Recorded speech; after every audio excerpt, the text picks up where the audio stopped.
أعوذ بالله من الشيطان الرجيم. بسم الله الرحمن الرحيم. الحمد لله رب العالمين. الرحمن الرحيم. مالك يوم الدين. إياك نعبد وإياك نستعين. اهدنا الصراط المستقيم. صراط الذين أنعمت عليهم غير المغضوب عليهم ولا الضالين.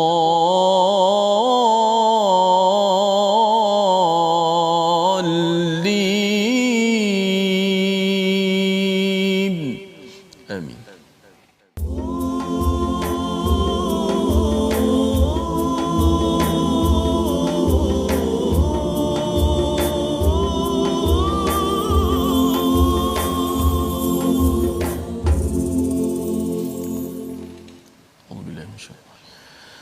بسم الله الرحمن الرحيم.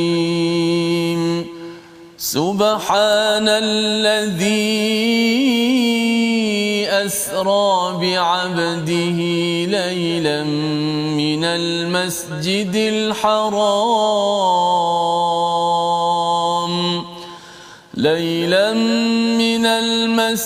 الحرام إلى المسجد الأقصى الذي باركنا حوله لنريه من آياتنا إنه هو السميع البصير. وآتينا موسى الكتاب وجعلناه هدى لبني إسرائيل ألا تتخذوا من دوني وكيلا. صدق الله. Assalamualaikum warahmatullahi wabarakatuh. Alhamdulillah wassalatu wassalamu ala Rasulillah wa ala alihi wa man wala syada la ilaha illallah syada Muhammadan abduhu wa rasuluhu. Allahumma salli ala sayidina Muhammad wa ala alihi wa sahbihi ajma'in. Amma ba'du. Apa khabar tuan-tuan dan puan yang dirahmati Allah sekalian? Kita bertemu dalam My Quran Time pada hari ini, pada Jumaat penuh barakah. Kita doakan pada Allah Subhanahu Wa Taala pada hari Jumaat, pada Ramadan ini Allah turunkan, Allah berikan hidayah kepada kita, melimpah-limpah rahmat daripada Allah Subhanahu Wa Taala pada tuan-tuan sekeluarga kerana bersama dengan Al-Quran, bersama dengan puasa di bulan Ramadan. Moga-moga Allah izinkan kita untuk bertemu dengan bulan Lailatul ataupun malam Lailatul Qadar sebagai malam puncak kepada Ramadan ini, kerana kita sudah pun istiqamah bersama Al-Quran, ya, mendirikan malam dengan Quran dan berpuasa juga dengan Al-Quran.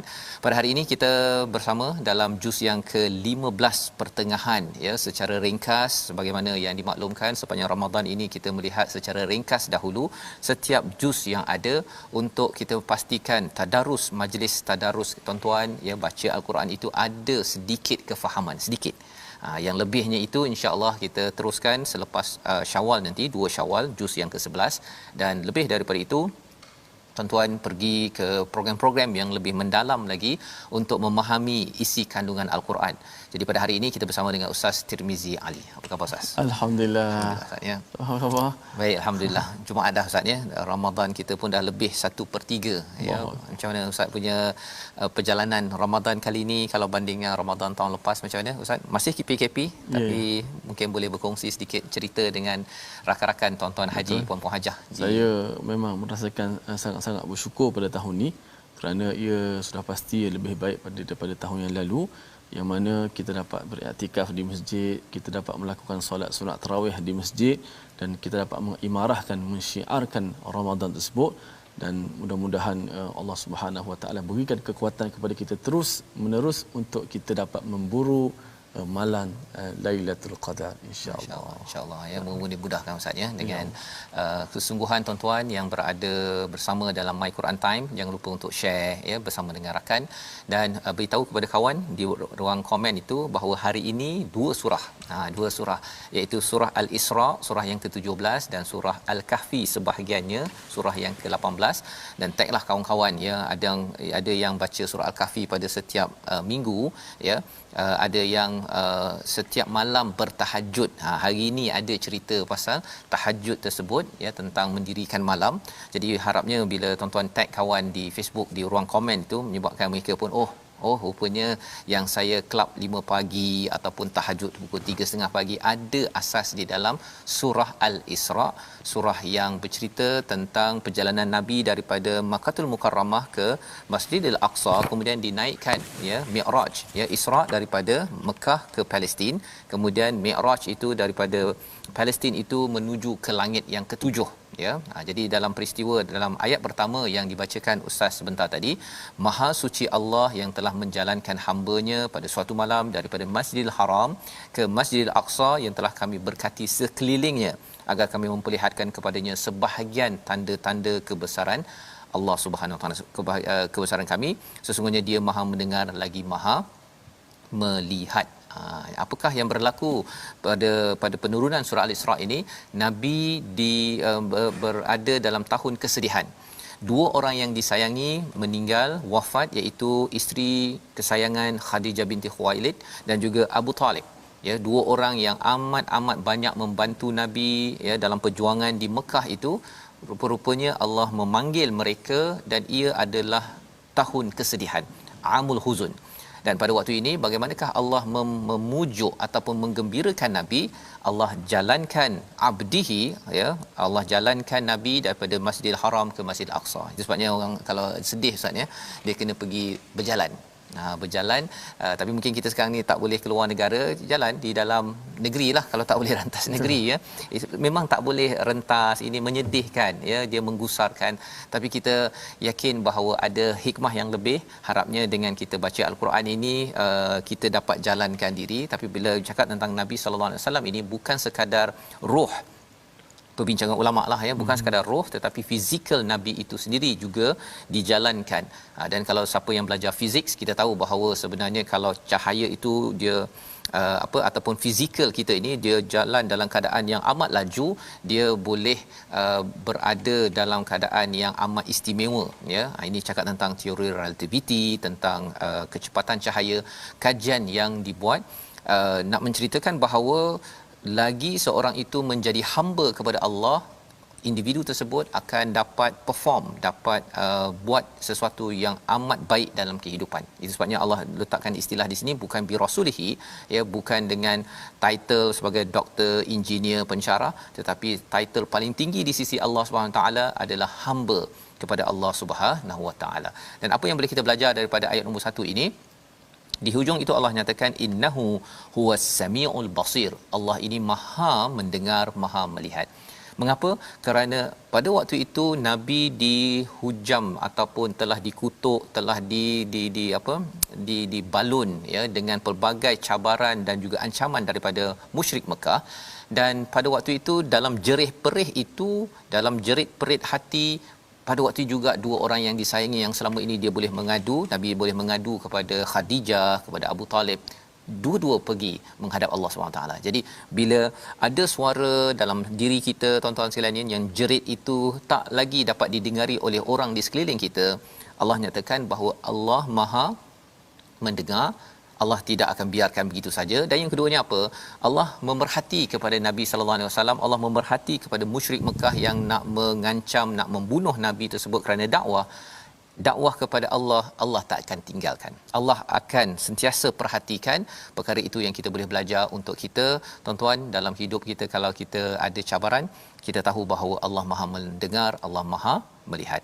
Pada ayat yang kedua ya, menarik, terus Allah bawakan tentang kisah Nabi Musa dengan kitab ya, diberikan Nabi Musa ni kitab dan dijadikannya sebagai petunjuk kepada Bani Israel, jangan mengambil selain daripada Allah sebagai wakila, sebagai tawakal. apa yang kita perhatikan Alkitab huda dan juga wakila. Tanda bahawa seseorang itu bertawakal kepada Allah Subhanahu Wa Taala ialah apabila dia mengambil Alkitab sebagai panduan hidupnya. Kadang-kadang ada orang kata saya bertawakal saja ustaz ya, tapi bila tanya awak baca Quran tak? Saya tak baca Quran, saya tawakal je pada Allah, kan? Saya didik anak, saya tawakal pada Allah. Awak baca Quran tak? Tak baca Quran. Awak guna panduan daripada Quran tak? Saya tawakal je pada Allah. Sebenarnya tanda orang itu tawakal, dia akan selalu asaskan kepada perkataan daripada Allah. Kalau zaman Nabi Musa itu Taurat, dan pelajaran untuk kita sebagai Bani Adam, ya, umat Nabi Muhammad, ialah namanya Al-Quran. Jadi surah Al-Isra ini adalah surah Nabi dijalankan daripada Masjidil Haram ke Masjidil Aqsa untuk mendapat baton risalah terakhir. Namanya apa? Quran. Telah pun turun lebih kurang 10 tahun sebelum itu, pada Nabi umur 40 tahun, tetapi sekitar 50-an itu Nabi dapat perjalanan ini untuk mengesahkan bahawa sebenarnya ini risalah terakhir. Kalau Nabi Musa, Nabi jumpa di Mi'raj, di langit atas sana, Nabi Musa memberi nasihat pada Nabi tentang jangan ambil 50, ya, mintalah, negolah dengan Allah SWT untuk jadi 45, 40, 35, 30 waktu untuk solat, kerana pengalaman beliau dengan Bani Israel tak mampu untuk umat Nabi Muhammad ini untuk mendapat lebih daripada 5 waktu solat. Tapi Nabi Musa minta turun lagi ustaz ya, tapi Nabi Muhammad pun seganlah untuk minta diskaun lagi, kan? Jadi berhentilah pada 5, dan itulah fardu solat, hadiah pertama dan juga hadiah kedua dalam peristiwa Isra, ya. Mi'raj hadiahnya solat, Isra itu hadiahnya adalah Al-Quran, menjadi sumber tawakal. Dan solat dan Quran ini sebenarnya dia bergabung dalam satu ibadah namanya solat, ya. Jadi Quran itu yang kita baca tadabbur ini, puncaknya itu berlaku bila kita dalam solat dapat tadabbur, ya. Bila imam baca sembahyang tarawih itu ustaz ya, di tempat ustaz tarawih berapa ustaz? 8 rakaat ke 20? Di Selangor buat 20 ya. Jadi bila ustaz jadi imam, ustaz ada baca, ada terangkan ke, ataupun ada orang lain terangkan isi kandungan daripada biasanya kelainan sikit pada tahun ni, sebelum Isyak itu ada 15 minit tu kita peruntukkan untuk beri peringatan lah, ustaz yang sampaikan tadabbur termasuk sikitlah sebelum baca ayat itu, ayat tu disampaikan, beritahulah sinopsis ayat tu, jadi sekurang-kurangnya. Ya, alhamdulillah ya. Dan itu juga saya buatlah dekat surau saya tu. Dia satu page tu ambil je satu perkataan, kan. Jadi bila makmum dengar je perkataan itu, ya, subhanallazi asra bi 'abdihi, dia tahu dah, oh itu hamba Allah. Paling kurang pun rasa seronok sikitlah. Saya tanya beberapa survey daripada ahli qaryah tu yang sembahyang, dia kata kali ini dia rasa imam baca tu tak syok sendirilah. Memang imam kan nak syok sendiri, kan, tetapi kalau orang belakang tidak faham walaupun satu perkataan, tak tahu jalan ceritanya, dia rasa macam lama sangat, ya. Semalam ayat pasal hutang panjang tu, kan, tapi bila saya dah tahu dah tuan-tuan akan berhadapan dengan ayat paling panjang yang mungkin bergetar lutut, tetapi jangan sampai kita bergetar berhadap dengan Allah kerana tak bayar hutang. Jadi dia tahulah ayat paling panjang tu ayat untuk suruh bayar hutang, RM1 pun kena semak bersama. Jadi ini yang kita boleh belajar daripada halaman 282, sambung pada halaman 283 itu, asa rabbukum an yarhamakum, mudah-mudahan Tuhan kamu melimpahkan rahmat kepadamu, tetapi jika kamu kembali nescaya melakukan kejahatan, saya kamu kembali mengazabmu, dan kami jadikan neraka jahanam penjara bagi orang-orang yang kafir. Jadi Allah menyatakan tentang hadiah Quran ini adalah sebagai rahmat kepada kita. Fungsi Al-Quran itu dijelaskan pada ayat yang ke-9, ya. Mungkin saya minta ustaz baca ayat ini. Okey, ayat ke-9 berkenaan dengan bagaimana kehebatan Al-Quran yang menjadi petunjuk kepada kita semua, jadi fungsi yang begitu besar dalam kehidupan kita. Ayat yang ke-9, insya-Allah. A'udzubillahi minasyaitonir rajim. Inna hadzal Qur'ana yahdi lillati hiya aqwam wa yubashshirul mu'minina alladhina ya'maluna as-salihati anna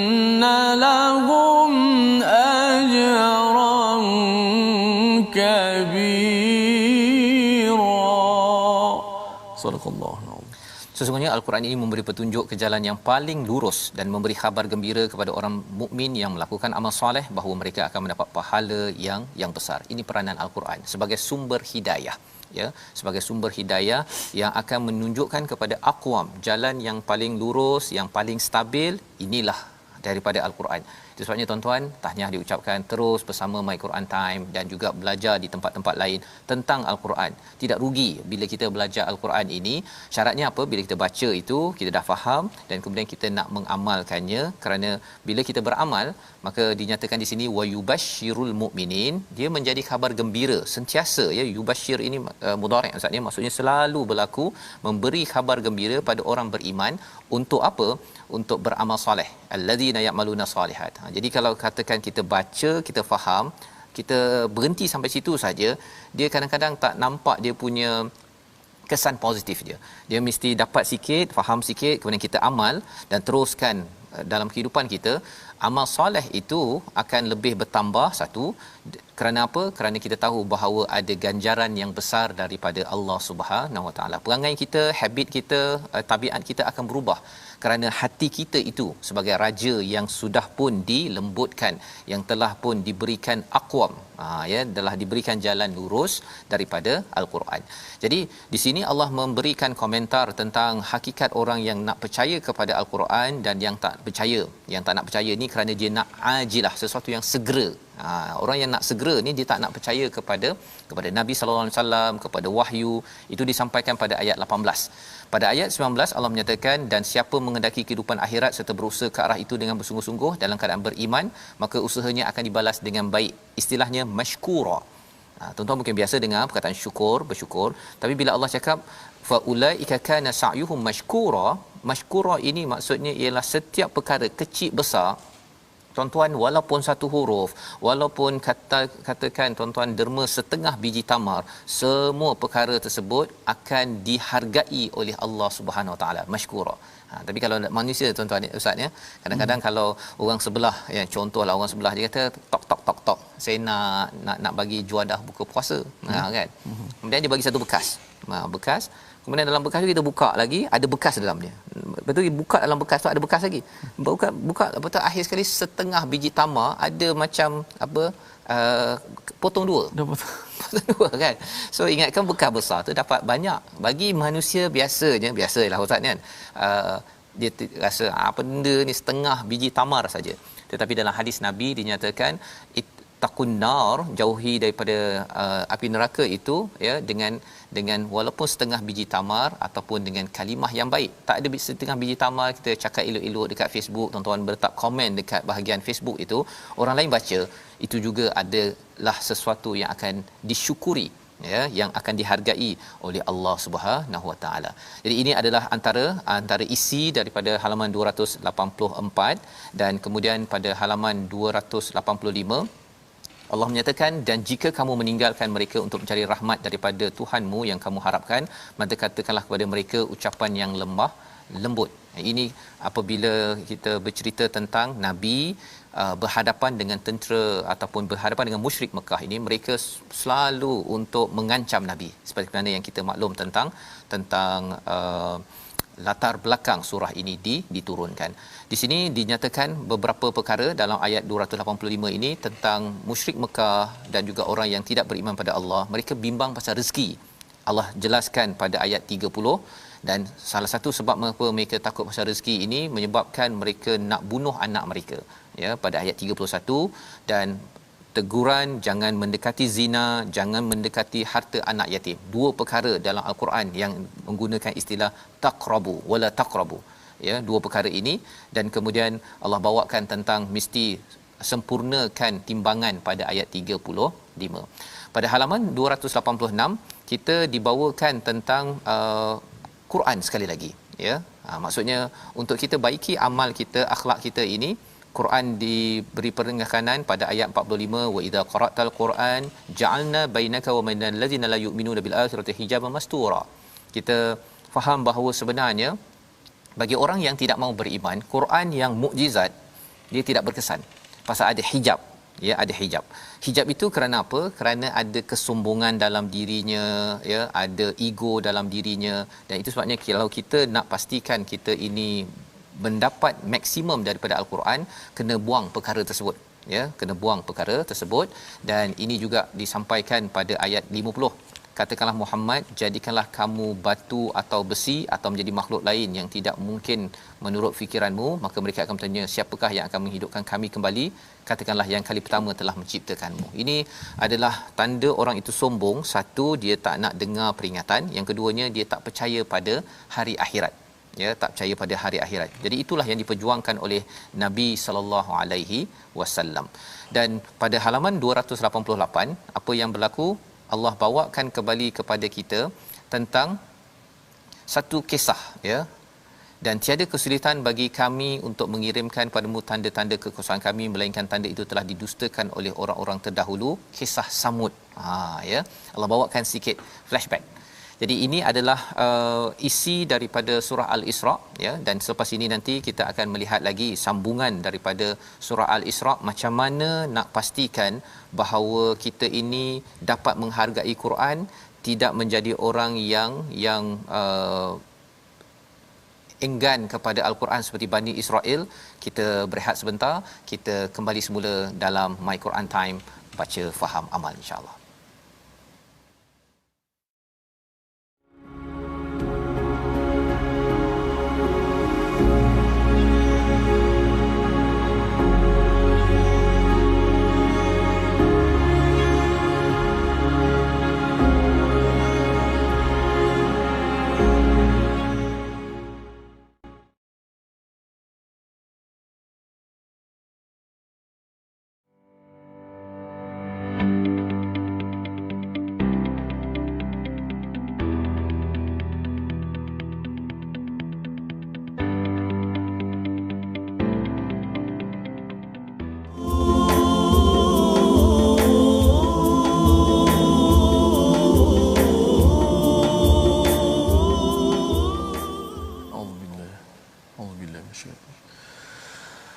أقم الصلاة لدلوك الشمس إلى غسق الليل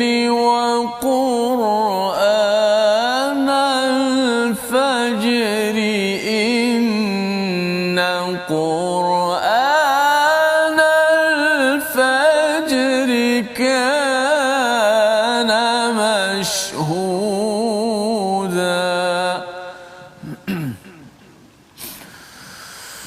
ومن الليل فتهجد به نافلة لك عسى أن يبعثك ربك مقاما محمودا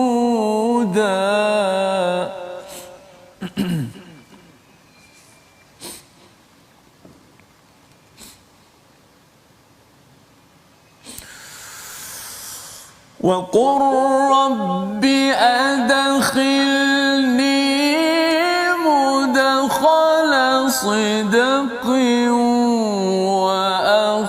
وأخرجني مخرج صدق واجعل لي من لدنك سلطانا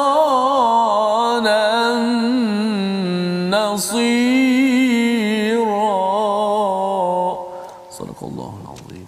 Surah Al-Azim, gitulah bacaan daripada ayat yang ke-78 hingga ayat ke-80 daripada surah Al-Isra. Kita kembali semula dalam My Quran Time, baca faham amal. Kita ingin melihat kepada juz yang ke-15.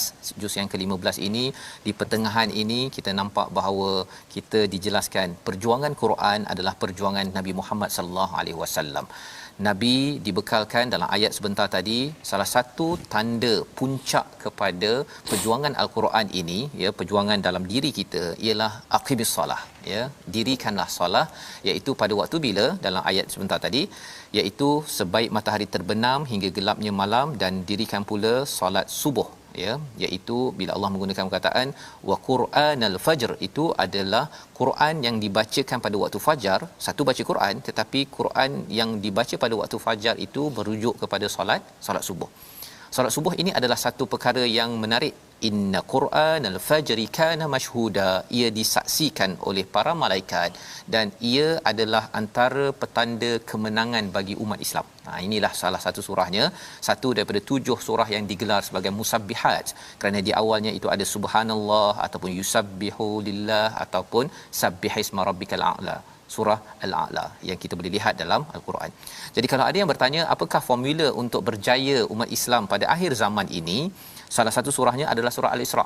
Kita perjuangkan Al-Quran, dan tanda perjuangan Al-Quran ini masyarakat suka dengan Al-Quran. Tanda masyarakat suka dengan Al-Quran, mengamalkannya, ialah dia menunaikan solat, dia jaga solat betul-betul, termasuk solat pada waktu pagi, solat subuh. Wa minal laili fatahajjad, daripada sebahagian malam bertahajudlah sebagai amalan nawafil. Inilah jawapan, ya. Sebelum ini kalau tuan-tuan kita dah bincang sebelum rehat tadi sehingga halaman 287, halaman 288 dan 289 bercerita tentang sejarah kita, sejarah Adam, ya, dan juga Bani Adam ini sendiri. Allah beri panduan demi panduan. Dan bagaimana kita ingin selamat, ya, selamat di atas muka bumi ini, sudah tentunya dengan hidayah Al-Quran, ianya disemak dalam kehidupan kita setiap hari. Bilakah waktu wajibnya itu? Mungkin katakan nak baca Quran ikut My Quran Time tak wajib ustaz, kan? Tetapi yang wajibnya Quran dibaca ialah pada waktu solat. Jadi kalau sahabat mereka dengar imamnya adalah Nabi waktu maghrib, isyak ke subuh, itu adalah peluang mereka mendengar ceramah, ya, mereka apa sebagai ruang untuk membaiki dan upgrade diri, kerana itu adalah cara untuk kemenangan pada zaman sahabat, pada zaman Nabi sallallahu alaihi wasallam. Dan Islam akan menang sekali lagi. Bagaimana tanda kemenangan Islam? Palestin dibebaskan. Tetapi sekarang ini Palestin tidak dibebaskan, tak berjaya lagi, kerana Palestin bukan milik orang Palestin, ia adalah milik orang Islam. Dan tanda kayu ukurnya bila orang Islam boleh menunaikan solat, dan juga termasuk solat subuh itu juga dapat solat tahajud, ya, kerana solat tahajud ada 4 manfaat. Pada ayat 79 itu Allah naikkan maqam kita, status kita di sisi Allah terpuji, nombor 1. Nombor 2, wa qur rabbi adkhilni mudkhala sidqa, Allah akan pimpin kita untuk masuk ke dalam agama Islam ini dengan jalan yang betul. Takkan kena tipu masuk ajaran sesat, kerana orang itu bertahajud dengan memahami apa kandungan daripada Al-Quran. Nombor 2. Nombor 3, wa akhrijni mukhraja sidqa, iaitu Allah akan keluarkan masalah-masalah umat Islam dengan jalan keluar yang betul. Kalau kita ada masalah duit, ya, takkan sampai kita sanggup pinjam alung ataupun sistem riba, takkan. Kita akan dipimpin keluar, jalan keluarnya itu dengan jalan yang benar. Waj'alni min ladunka sultanan nasira, pertolongan besar daripada Allah akan sampai kepada umat Islam, dan tandanya ialah Palestin menang. Jadi kalau sekarang ni Palestin belum menang lagi ustaz, ya. Kalau zaman dahulu itu kemenangan Nabi ini, Nabi baca ayat 81 ini ketika Fatu Mekah, ya, ketika berhala 360 itu dihapuskan, waktu itu Nabi baca ayat 81 ini. Maka bagi kita umat Islam, formula untuk menang ini ada pada surah-surah musabbihat, dan salah satunya adalah pada halaman ataupun surah Al-Isra ini. Jadi di dalam surah ini berterusan sampai ke hujung, Allah bawakan balik kepada kita tentang kisah Nabi Musa, sebagaimana dinyatakan pada ayat yang ke-101, ya. Allah nyatakan walaqad ataina Musa tis'a ayatin bayyinat, 9 mukjizat daripada Nabi Musa yang Allah berikan. Kita apakah mukjizat yang masih kekal? 114 surah, ya, 30 juzuk ini adalah mukjizat. Jadi Nabi Musa menang, Allah izinkan dengan mukjizat yang ada, ya, dengan izin Allah Subhanahu Wa Taala. Kita akan menang dengan apa? Dengan mukjizat juga. Tak ada mukjizat jangan harap nak menang. Maksud dia, dalam satu organisasi, dalam satu keluarga, kalau nak menang, berjaya, inilah mukjizatnya, ya, mukjizat yang perlu kita pegang dan kita amalkan dalam kehidupan kita seharian. Jadi ini adalah surah Al-Isra, Dan surah seterusnya bercakap tentang perjuangan, surah Al-Kahfi, perjuangan akhir zaman. Kita baca daripada ayat pertama dan ayat kedua ke surat 293. Silakan Ustaz. Baik, alhamdulillah, sahabat sekian, kita berpindah kepada surah Al-Kahfi, surah yang selalu kita baca daripada hari Jumaat. Alhamdulillah kita masuk pada surah Al-Kahfi pada hari ini. Mudah-mudahan dapat lagi panduan dengan pada ayat pertama, yang kedua pun cukup power Ustaz. Betul. Power tak power insya-Allah nanti Ustaz Fas terang insya-Allah. Alhamdulillah. A'udzubillahi minasyaitonir rajim. Bismillahirrahmanirrahim.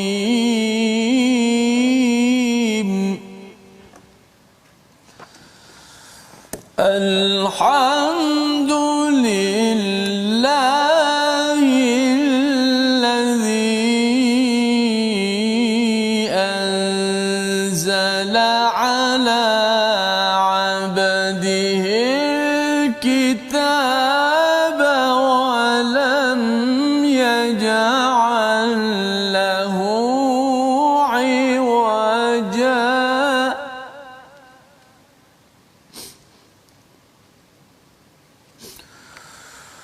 قيما لينذر بأسا شديدا من لدنه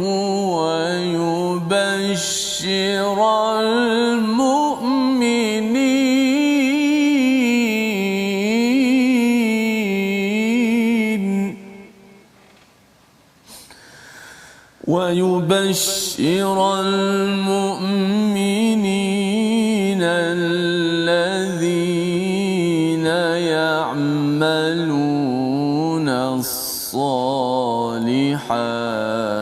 أن لهم أجرا حسنا. صدق الله.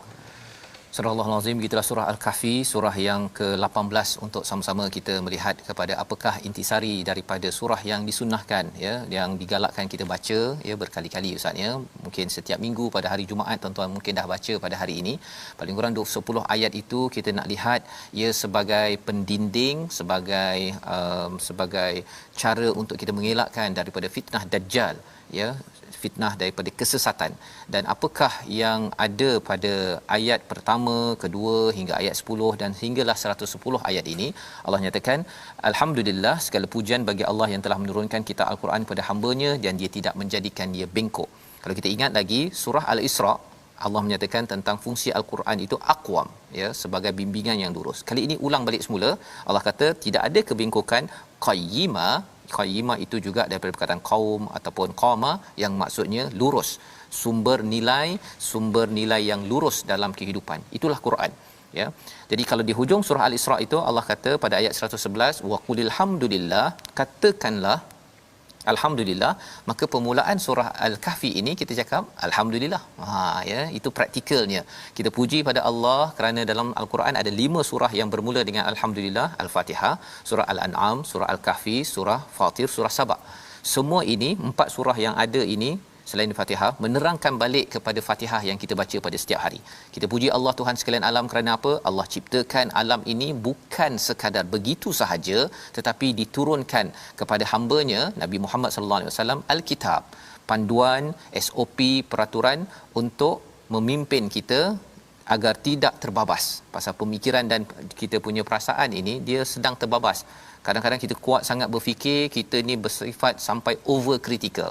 Bila kita ni banyak guna perasaan, kita sampai melampau-lampau perasaan kita. Al-Quran berperanan untuk membawa kita ke jalan yang aqwam, membawa kepada qayyiman liyunzira ba'san syadidan min ladunhu wa yubashshiral mu'minin, dan juga menjadi inzar, peringatan, amaran kepada seluruh manusia. Tak ada dinyatakan sini kumpulan spesifik.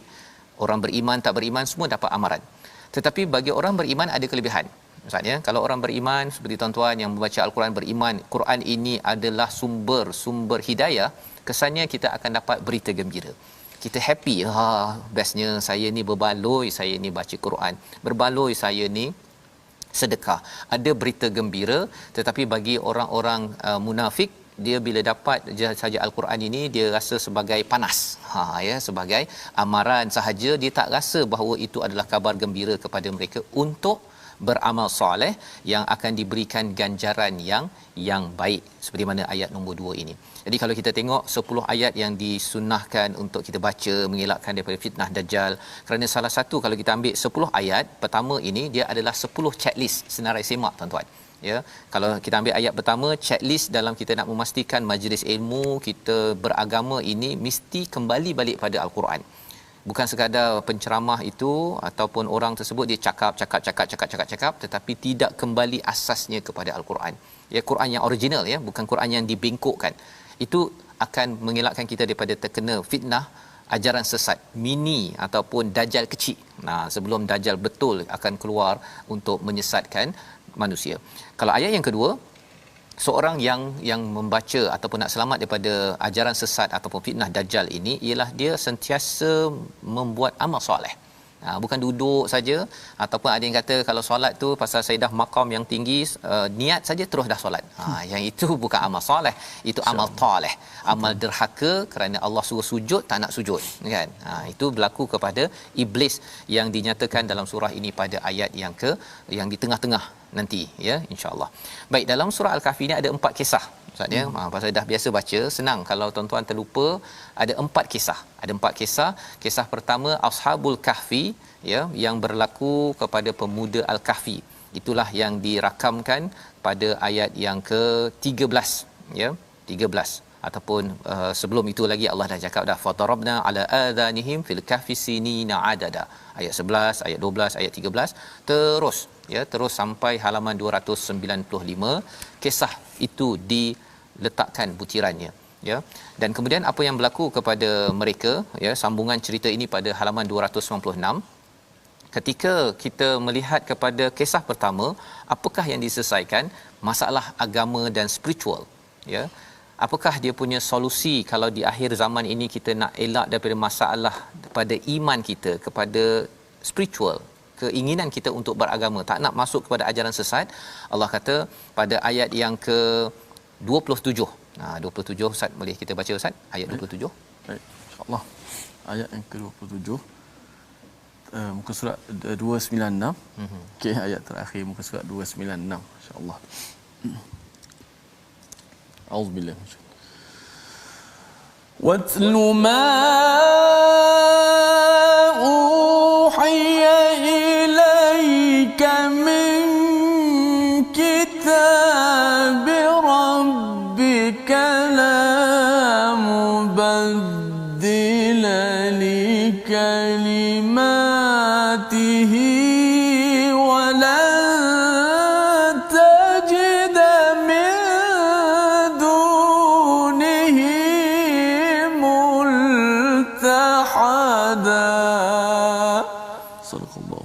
dan bacakanlah apa yang diwahyukan kepadamu, iaitu kitab Tuhanmu Al-Quran. Tidak ada yang dapat mengubah kalimah-kalimahnya dan engkau tidak akan dapat menemukan tempat berlindung selain darinya. Pasal di hujung akhir zaman, ya, kadang-kadang bila Dajjal kalau datang, ya, ataupun musuh-musuh datang, perlindungan yang sebenar-benarnya adalah datang daripada Allah SWT. Tanda seseorang itu nak berlindung di bawah Allah SWT, tilawah Al-Quran. Tilawah itu maksudnya kita baca, diikuti dengan faham, dengan kita beramal daripada kitab. Bila Allah menggunakan perkataan kitab, maksudnya bukan sekadar baca untuk kita faham, tapi ia menjadi sumber peraturan yang datang daripada Rabbik, daripada Tuhanmu, daripada Tuhan kita, untuk kita jadikan sebagai amalan dalam kehidupan kita. Itu yang pertama. Yang keduanya Allah nyatakan pada ayat 28, wasbir. Bersabarlah diri kamu bersama dengan orang-orang yang menyeru, yang berdoa kepada siapa? Kepada Tuhan pagi petang, mengharapkan keredaan Allah Subhanahu Wa Taala. Jadi kita kena cari sahabat Quran. Kena cari, ya.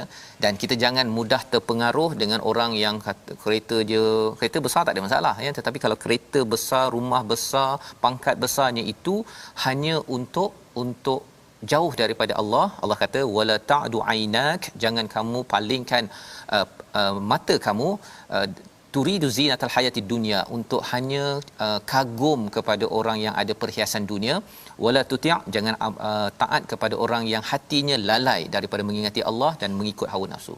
Of course, pastinya pemimpin, orang-orang influencer yang mereka ini tidak kembali pada Quran. Kalau mereka kembali pada Quran, inilah yang kita kena bersahabat dari masa ke semasa, dan insya-Allah spiritual agama kita tidak mudah terpesong. Ini adalah kisah yang pertama.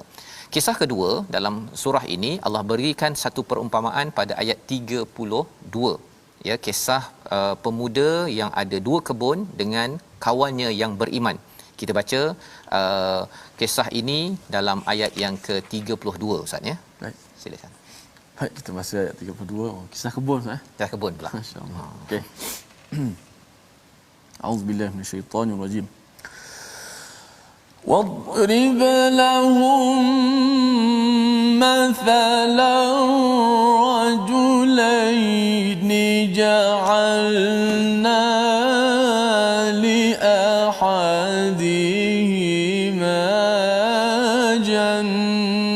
جنتين من أعناب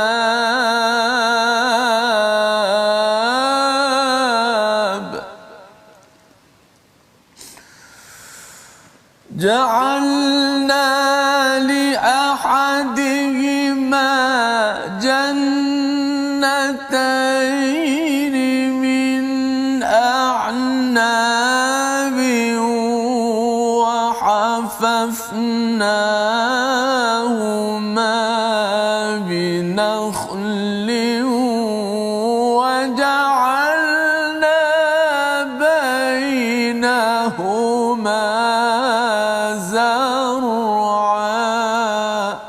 Sadaqallahu.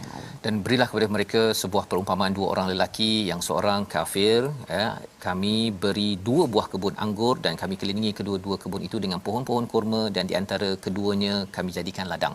Ya, ini kalau orang yang berterlibat dengan botani, ya, dengan peladangan, dapat sesuatu daripada ayat ini. Tapi kita nampak bahawa sebenarnya seorang yang punya kebun, dia rasa sombong, dia bercakap dengan kawannya yang beriman. Ya, dia pandang bahawa sebenarnya pasal Tuhan dah bagi saya macam-macam, saya rasa nanti di akhirat nanti pun saya dapat daripada Tuhan yang sama. Dia confident bahawa dia adalah pada jalan yang benar. Jadi kawannya nasihat, dan dalam surah ini Allah nyatakan tentang solusi bagaimana kalau kita ada harta, ada anak, apa yang perlu kita buat agar ia terjaga daripada fitnah akhir zaman sehingga kan rugi tak bawa ke mana. Allah nyatakan pada ayat 46, harta dan anak pinak adalah perhiasan kehidupan dunia, tapi amal soleh yang berterusan adalah lebih baik pahalanya di sisi Allah. Maksudnya ada harta, convert jadi amal soleh. Anak, tukarkan cepat-cepat menjadi amal soleh. Kerana amal soleh ini sahajalah yang menjadi ataupun yang berharga bila kita sampai bertemu Allah nanti di akhirat sana. Jadi itu kisah yang kedua. Pada halaman yang ke-300 pada ayat yang ke-60 Allah bawakan tentang kisah ketiga, Nabi Musa. Ya, sebelum itu Allah beri komentar, ya, bahawa sebenarnya al-Quran ini Allah bawakan pelbagai sudut cara pendekatan kepada manusia, tak bosan, kerana nak pastikan manusia ini kembali pada Allah. Biasalah pasal manusia ni kalau satu hujah aja Ustaz ya, kadang-kadang dia ada jidal, dia suka berbahas. Jadi Allah bawakan macam-macam sampaikan hati kita ni dia nak keluar ke sana, Quran attack kat situ. Keluar ke sana, attack lagi. Dalam pelbagai hujah, itu bagaimana Quran ini akan melindungi kita daripada kena tipu oleh hujah-hujah Dajjal di akhir zaman.